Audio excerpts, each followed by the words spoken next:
Hello दोस्तों, ओम teaching centre के सामान्य विज्ञान और सामान्य ज्ञान की क्लास में आप सभी का स्वागत है। आज हम सामान्य विज्ञान और सामान्य ज्ञान का 25 महत्वपूर्ण प्रश्न को कवर करेंगे, जो आपको सभी एग्ज़ाम के लिए बहुत ही मदद करेगा। इससे पहले अगर आप मेरे चैनल पर पहली बार आए हैं तो सबसे पहले आपका काम है चैनल को सब्सक्राइब कर ले और नोटिफिकेशन की घंटी को ऑन कर ले, जिससे कि मेरे चैनल का सभी न्यू वीडियो सबसे पहले आप तक पहुंचे और वीडियो का लाभ उठाए। तो आज चलिए देखते हैं आज का पहला प्रश्न। आज का पहला प्रश्न है आप सभी के सामने, फोटोग्राफिक फिल्मों को डेवलप करने में प्रयुक्त किया जाने वाला रसायन कौन सा है? तो आपको सही आंसर बताना है। तो आंसर ऑप्शन है रजत ब्रोमाइड, हाइपो सोडियम सल्फेट या फिर हाइड्रोक्विनोन। तो इसका सही आंसर क्या होगा आपका? इसका सही आंसर होगा आपका option number A, Rajat bromide. यानी फोटोग्राफिक फिल्मों को डेवलप करने में प्रयुक्त किया जाने वाला रसायन कौन सा है? रजत ब्रोमाइड। चलिए नेक्स्ट प्रश्न देखते हैं आज का नेक्स्ट प्रश्न है आपके सामने, निम्नलिखित में से कौन सा जैव निम्नकरणीय है? तो जैव निम्नकरणीय कौन सा है? ऑप्शन है कागज, डीडीटी, एल्यूमिनियम या फिर प्लास्टिक। तो इसका सही आंसर होगा आपका ऑप्शन नंबर ए, कागज जो है क्या है? जैव निम्नकरणीय है। चलिए नेक्स्ट प्रश्न देखते हैं फिर नेक्स्ट प्रश्न की ओर, सबसे हल्का रेडियो एक्टिव तत्व कौन सा है? तो सबसे हल्का रेडियो एक्टिव तत्व आपको बताना है। ऑप्शन है ड्यूटेरियम, पोलोनियम, ट्राइटियम या फिर यूरेनियम। तो इसका सही आंसर होगा आपका ऑप्शन नंबर सी, ट्राइटियम जो है सबसे हल्का रेडियो एक्टिव तत्व है। चलिए नेक्स्ट प्रश्न देखते हैं। नेक्स्ट प्रश्न क्या है, लकड़ी की वस्तुओं को कीड़ों से बचाने के लिए किसका लेपन किया जाता है? तो आपको बताना है लकड़ी की वस्तु को में जब कीड़ा लगता है तो उससे पहले उसे बचाने के लिए किसका उपयोग किया जाता है? ऑप्शन है zinc phosphide, zinc chloride, aluminium या फिर सिल्वर ब्रोमाइड। तो इसका सही आंसर क्या होगा? तो option number B, zinc chloride. यानी लकड़ी की वस्तुओं को कीड़ों से बचाने के लिए जिंक क्लोराइड का प्रयोग किया जाता है। चलिए नेक्स्ट प्रश्न देखते हैं, विष के चूहे के विष के रूप में किसका उपयोग किया जाता है? तो आपको सही आंसर बताना है, चूहे के विष के रूप में किसका उपयोग किया जाता है? ऑप्शन है डीडीटी, डीजल, जिंक क्लोराइड या फिर जिंक फास्फाइड। तो इसका सही आंसर क्या होगा? तो इसका सही आंसर होगा आपका option number D, zinc phosphide का उपयोग किया जाता है चूहे के विष के रूप में। चलिए नेक्स्ट प्रश्न देखते हैं, डीएनए डबल हेलिक्स मॉडल किसने दिया था? तो आपको सही आंसर बताना है, डीएनए डबल हेलिक्स का मॉडल किसने दिया था?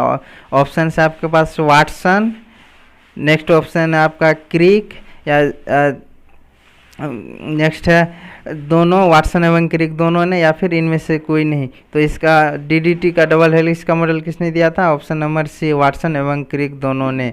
चलिए नेक्स्ट प्रश्न देखते हैं। नेक्स्ट क्या है, भारत का प्रथम भारतीय साइबर क्राइम कोऑर्डिनेशन सेंटर स्थापित किया गया। तो भारत का प्रथम भारतीय साइबर क्राइम कोऑर्डिनेशन सेंटर कहाँ स्थापित किया गया?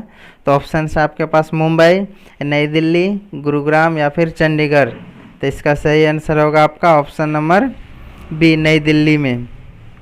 भारत का भारतीय साइबर क्राइम कोऑर्डिनेशन सेंटर कहाँ स्थापित किया गया? नई दिल्ली में। चलिए नेक्स्ट प्रश्न देखते हैं। नेक्स्ट क्या है, पानी का क्वथनांक निर्भर करती है।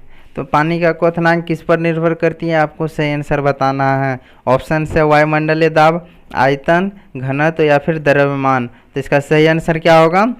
इसका सही आंसर होगा आपका ऑप्शन नंबर ए, वायुमंडलीय दाब। चलिए नेक्स्ट प्रश्न देखते हैं, त्यागराज कौन थे? तो आपको सही आंसर बताना है, त्यागराज कौन थे?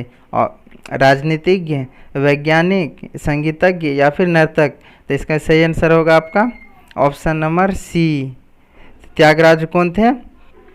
एक संगीतज्ञ थे। चलिए नेक्स्ट प्रश्न देखते हैं। नेक्स्ट प्रश्न क्या है आज का? नेक्स्ट प्रश्न आ गया है, जब कुएं से पानी की बाल्टी को ऊपर खींचते हैं तो हमें महसूस होता है कि बाल्टी, जब कुएं से पानी की बाल्टी खींचते हैं तो हमें क्या महसूस होता है?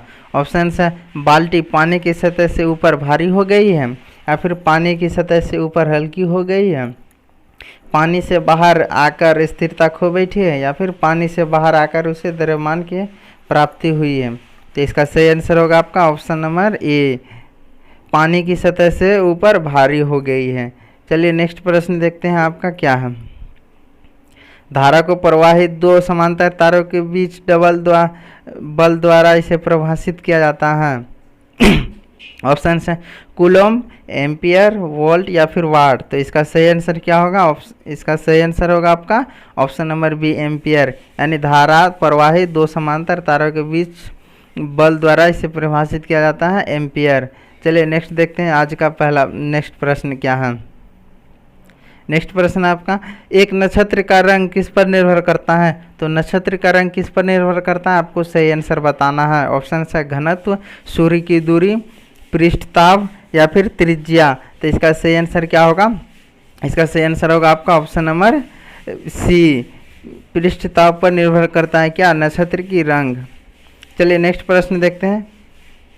नेक्स्ट प्रश्न, निम्नलिखित पदार्थों में विशिष्ट ऊष्मा अधिकतम होती है। तो कौन सी पदार्थ में विशिष्ट ऊष्मा अधिकतम होती है, आपको सही आंसर बताना है।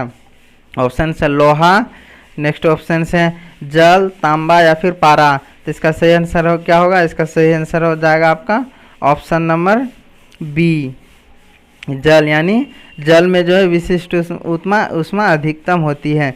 चलिए नेक्स्ट प्रश्न देखते हैं। नेक्स्ट क्या है? जल वाष्पीकरण की विशिष्ट ऊष्मा होती है। तो जल वाष्पीकरण की विशिष्ट ऊष्मा कितनी होती है? 540 कैलोरी ग्राम या फिर 80 कैलोरी ग्राम या फिर 540 कैलोरी पर ग्राम स्क्वायर या 80 कैलोरी ग्राम पर ग्राम स्क्वायर। तो इसका सही आंसर क्या होगा? इसका सही आंसर हो जाएगा आपका ऑप्शन नंबर सी, 540 कैलोरी पर ग्राम। चलिए नेक्स्ट देखते हैं। नेक्स्ट प्रश्न क्या है? सिस्मोलॉजी निम्नलिखित का वैज्ञानिक अध्ययन है। तो सिस्मोलॉजी किसका वैज्ञानिक अध्ययन है, आपको सही आंसर बताना है। ऑप्शन है मौसमी दिशाओं, ज्वालामुखी, भूकंप या फिर चट्टानों। तो इनमें से सिस्मोलॉजी किसका अध्ययन है, आपका ऑप्शन नंबर सी, भूकंप। सिस्मोलॉजी भूकंप का वैज्ञानिक अध्ययन है। चलिए नेक्स्ट देखते हैं। नेक्स्ट क्या है? लेन का पूर्ण रूप क्या है? तो लेन का पूर्ण रूप आपको बताना है। तो इसका सही आंसर क्या होगा? आपका option number D, local area network. LAN का पूर्ण नाम है लोकल एरिया नेटवर्क।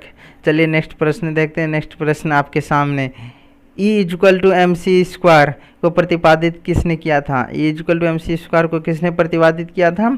ऑप्शन है रदरफोर्ड ने, आइंस्टीन ने, नील्स बोर ने या फिर एनरिको फर्मी ने। तो इसका सही आंसर क्या होगा? इसका सही आंसर होगा आपका ऑप्शन नंबर बी, आइंस्टीन ने। यानी E=mc² को आइंस्टीन ने प्रतिपादित किया था। चलिए नेक्स्ट प्रश्न देखते हैं। नेक्स्ट प्रश्न क्या है? नेक्स्ट प्रश्न है आपके सामने, निम्नलिखित में से कौन सा अम्ल पेट की रोगाणुओं को नाश करता है? तो कौन सा अम्ल है जो पेट की रोगाणुओं को नाश करता है? ऑप्शन है H2SO4, HCl, HNO3 या फिर H3PO4। तो इसका सही आंसर क्या होगा? इसका सही आंसर होगा आपका option number B, HCl, hydrochloride. जो HCl अम्ल जो है पेट की रोगाणुओं को नाश करता है। चलिए नेक्स्ट देखते हैं। नेक्स्ट प्रश्न क्या है? प्राकृतिक कीटनाशक एजार्डी का प्राप्त होता है। तो प्राकृतिक कीटनाशक एजार्डीर का कटिन कहाँ से प्राप्त होता है? ऑप्शन है आपके पास नीम से, तंबाकू से, आम से या फिर पपीते से। तो इसका सही आंसर क्या होगा आपका? इसका सही आंसर होगा आपका ऑप्शन नंबर बी, तंबाकू से। तंबाकू से प्राप्त होने वाला कीटनाशक क्या है? एजार्डीर कटिन। चलिए नेक्स्ट प्रश्न देखते हैं। नेक्स्ट प्रश्न है आपके पास, सोने को घोला जा सकता है। तो सोने को किस में घोला जा सकता है, आपको सही आंसर बताना है। ऑप्शन है सल्फ्यूरिक एसिड में, नाइट्रिक एसिड में। नेक्स्ट ऑप्शन है आपके पास 3 भाग हाइड्रोक्लोरिक अम्ल तथा 1 भाग नाइट्रिक अम्ल में या फिर हाइड्रोक्लोरिक अम्ल में। तो इसका सही आंसर क्या होगा? इसका सही आंसर होगा आपका ऑप्शन नंबर सी, 3 भाग हाइड्रोक्लोरिक अम्ल तथा 1 भाग नाइट्रिक अम्ल में सोने को घोला जाता है। चलिए नेक्स्ट प्रश्न देखते हैं। नेक्स्ट प्रश्न क्या है आपके पास? मर्सिडीज कप किस खेल से संबंधित है? तो आपको बताना है मर्सिडीज कप किस खेल से संबंधित है। ऑप्शन है लॉन टेनिस, कैरम, पोलो या फिर गोल्फ। तो इसका सही आंसर होगा आपका option number A, lawn tennis से। यानी मर्सिडीज कप किससे संबंधित है? लॉन टेनिस से। चलिए नेक्स्ट प्रश्न देखते हैं क्या है आपके पास? लोह आवरण वाला स्विच बंद किया जाता है जब इसका हैंडल होता है। तो लोह आवरण वाला स्विच बंद किया जाता है, इसका हैंडल क्या होता है? क्षैतिज रूप से ऊपर या फिर ऊपर, नीचे या फिर क्षैतिज रूप से बाईं ओर। तो इसका सही आंसर क्या होगा? ऑप्शन नंबर बी, ऊपर। यानी लोह आवरण वाला स्विच बंद कब होता है? जब यह हैंडल ऊपर होता है। चलिए नेक्स्ट प्रश्न देखते हैं। नेक्स्ट प्रश्न है आपके पास, निम्नलिखित में से किसे अनिवार्यतः दृष्टि धारा की आवश्यकता होती है? तो दृष्टि धारा की आवश्यकता किसे होती है? ऑप्शन है घर्षण, चाल नियामक, विद्युत विश्लेषण या फिर प्रदीप्त को। ऑप्शन से आप सही आंसर क्या होगा आपका? सही आंसर होगा आपको ऑप्शन नंबर सी, विद्युत विश्लेषण को। यानी विद्युत विश्लेषण को अनिवार्यतः दृष्टि धारा आवश्यकता होती है। चलिए आज का लास्ट प्रश्न देखते हैं। आज का लास्ट प्रश्न है, भारी वजनों के लिए जिन बेरिंग का उपयोग किया जाता है वे सामान्यतः होते हैं। भारी वजन के लिए जो बेरिंग का प्रयोग किया जाता है उसका क्या होता है? घर्षण bearing, roller bearing, ball bearing या फिर घर्षण रोधी बेरिंग। तो इसका सही आंसर क्या होगा आपका? इसका सही आंसर हो जाएगा आपका option number B, roller bearing. यानी भारी वजनों के लिए जिन बेरिंग का उपयोग किया जाता है वह वे सामान्यतः क्या होते हैं? रोलर बेरिंग होते हैं। तो इसी तरह से आज का यह मेरा लास्ट प्रश्न भी ख़त्म हुआ। तो मैं दोस्तों आप लोग से रिक्वेस्ट करता हूँ कि मेरे चैनल वीडियो को पसंद आए तो लाइक करें और कमेंट करें और अपने सभी दोस्तों तक शेयर भी करें। इस वीडियो को अंत तक देखने के लिए धन्यवाद।